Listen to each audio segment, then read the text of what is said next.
বন্ধুরা, আজকের আমি একটা রান্না করছি, খুবই সাধারণ কিন্তু খেতে অসাধারণ লাগে। তাই জন্য এখানে দেখুন আমি মুড়োটা ভেজে নিচ্ছি। এটা একটা পাঁচমিশালি আর কি তরকারি করব, তা মাছের মাথা দিয়েই করব। তা ভাজা আমার হয়ে গেছে, এবার আমি তুলে নিচ্ছি। আগে থাকতেই ভেজে নিলাম, ভেজে আপনাদের আর সময় নষ্ট করিনি, ওই জন্যে তুলে নিলাম। আর ওই দিকের কড়াইতে কিন্তু আমি বসিয়ে দিয়েছি বেসনের, আমি বড়া করে নিচ্ছি ছোট ছোট, কারণ আমার মুসুর ডালটা আমার ছিলও না, আর আমি ভেজানো হয়নি, হয়তো কিনে আনলে ভেজানো হয়ে যেত, কিন্তু সেই সুযোগটা পাইনি। হঠাৎ করেই আমার মানে এই প্রিপারেশানটা করতে হয়েছে। আর এখানে দেখুন শুকনো লঙ্কা, এই মানে কাঁচা লঙ্কা শুকনো করা থাকে আমার, সেইটা আমি দিয়ে দিলাম, আর পাঁচফোড়ন দিয়ে দিলাম। দিয়ে দেখুন এই যে আর কি পাঁচমিশালি যে আনাজটা কুটে রেখেছিলাম সেগুলো দিয়ে দিলাম। ঘরেতে টুকটাক ছিল, সেগুলোকে কি করব, একেবারেই সব একসঙ্গে আর কি কুটে আমার কর্তা রেখে দিয়েছিল, বলেছে যে আমি কুটে রাখছি, তুমি বরঞ্চ রান্নাটা করে নিও। তা আমি বললাম ঠিক আছে। তা ও দেখি কুটে কখন রেখে দিয়েছে, আমি বুঝতেও পারিনি। তা যাই হোক, সেটাকে ভালো করে নাড়াচাড়া করে নিয়ে এবারে এর মধ্যে যাবতীয় মশলাপাতি আপনারা দিয়ে দেবেন। সর্ষে দিয়েও অনেকে করে, আমি আদা দিয়ে করছি। আমি সর্ষেটা খুব একটা এর মধ্যে দেওয়ার প্রয়োজন মনে করলাম না, আমি আদাটাই দিলাম। আর দিয়ে আর এর মধ্যে নুন দিয়ে দেবো। আর আমরা একটু যেহেতু মিষ্টি মিষ্টি খাই, তাই জন্য একটু মিষ্টি দিয়ে দেবো। দিয়ে আপনারা যদি না খান দেবেন না, কোনো অসুবিধে নেই, কিন্তু আমি দিলাম। আর এখানে দেখুন হলুদটা দিয়ে দিচ্ছি, আর একটু কাশ্মীরি লঙ্কাও দেবো, যেহেতু কালারটা ভালো আসানোর জন্যে। আর তার ওপর দিয়ে কিন্তু আমি মুড়োটা দিয়ে দেবো, দিয়ে আমি চাপা দিয়ে কিছুক্ষণের জন্য আমি রেখে দেবো।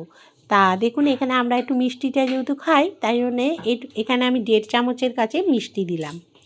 দিয়ে একটু নাড়াচাড়া করে রাখবো, রেখে একটু কাশ্মীরি লঙ্কা বললাম দেব, কারণ একটু কালারটাও তো ভালো আসার দরকার। এবং ধনে জিরে যা আছে সেই মশলাটাও দিয়ে দিলাম। যেহেতু আমি আদা দিয়েছি, তাই জন্য এখানে ধনে জিরেটাও আমি দিলাম। দিয়ে একটুখানি করে নেবো, নাড়াচাড়া করে নিচ্ছি। নিয়ে একটু সামান্য জল দেব, কারণ না হলে নিচের দিকটা ধরে যাবে। আর এখানে দেখুন আমি মুড়োটা দিয়ে দিলাম।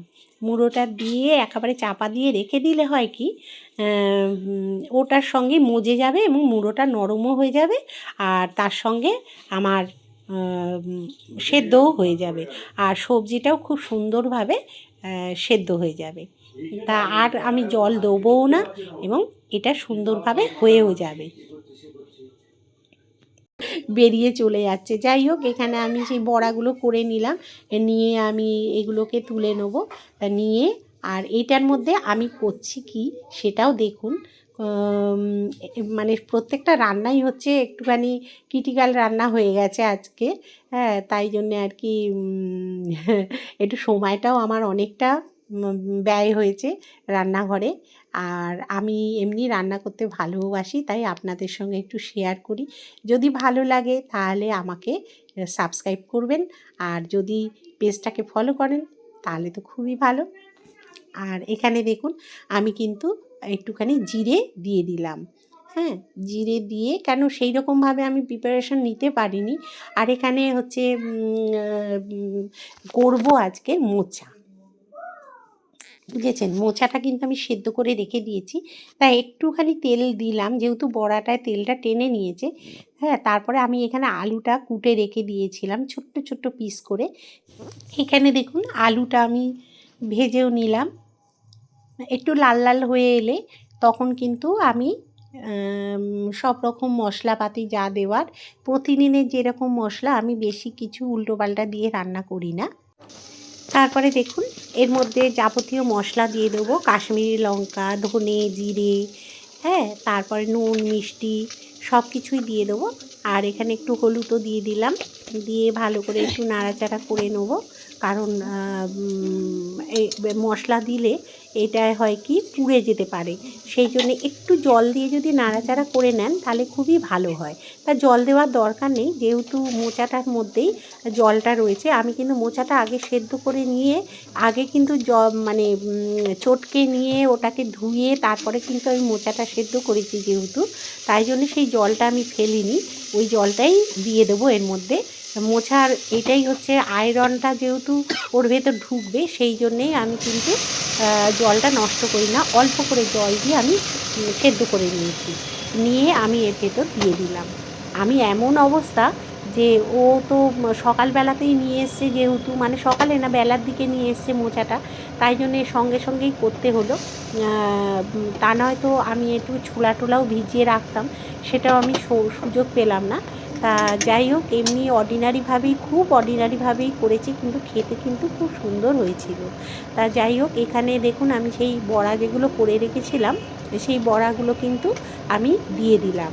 আমি খুব সাধারণভাবেই রান্না করি বন্ধুরা, সেটা আপনাদের সঙ্গে শেয়ার করতে আমি ভালোবাসি। তা আমরা যা খাই, যেভাবেই খাই না কেন, আমি সেইভাবেই আপনাদের সঙ্গে শেয়ার করি। তা আপনাদের কেমন লাগছে সেটা কিন্তু অবশ্যই আপনারা কিন্তু জানাবেন। হ্যাঁ, আর এখানে দেখুন সব দিয়ে দিয়েছি, এবার নুন মিষ্টিটা একটু চেখে নেওয়ার পালা, একটু চেখে নিলাম। আর এখানে দেখুন আমার কিন্তু সেই চচ্চড়িটা প্রায় কমপ্লিটই হয়ে গেছে ধরতে গেলে। আর একটু মাখা মাখা হলেই আমি নামিয়ে ফেলবো। দেখুন আমি বলেছিলাম না যে ইয়েগুলো মুড়োগুলো সব ছেড়ে যাবে, একটু জলের মধ্যে অল্প সামান্য জল দিয়ে আর একটু মজদে দিয়ে দিলেই কিন্তু পুরোই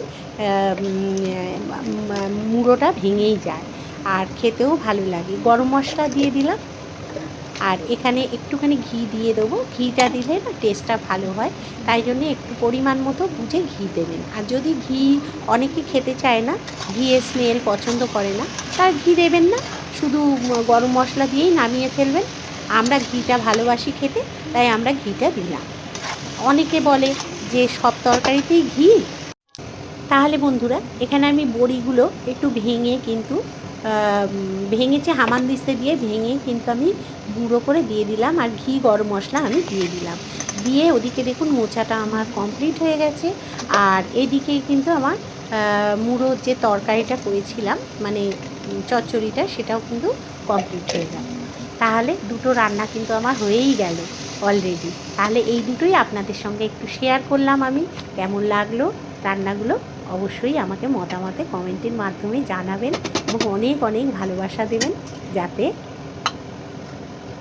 আপনাদের কোন রান্না ভালো লাগে আমার, সেগুলো কিন্তু অবশ্যই আমাকে মতামতে জানাবেন। তাহলে এই দুটোই রান্না হলো। টাটা।